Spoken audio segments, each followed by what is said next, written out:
Fellingafjöll eru fjöll sem myndast þegar að tveir jarðskorpuflekar klessa á hvern annan og þá þjappast upp jarðlögin. Þetta er ekki myndað úr hrauni eins og heima á Íslandi. Ég er hérna staddur svona utan í Ölpunum sem eru fellingafjöll. Og þá geta jarðlögin, af því að þetta klessist saman, þá geta þau farið að snúa á hlið, jafnvel á hvolf eða mynda svona bylgjur. Þannig að fellingafjöll eru mjög skemmtileg fyrirbæri, en svo tekur það einhverja 10 milljóna ára, jafnvel hundruðir.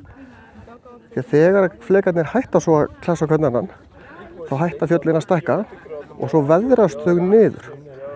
Þar að segja, vatnið, rigningin, snjórinn, þetta mylur fjöllin hægt og rólega niður, tekur mjög langan tíma og þá verður þetta bara litlum krúttlegum fjöllum eins og við sjáum sunnar í Evrópu. Þar eru gömul fellingafjöll sem er ekkert mikið eftir af.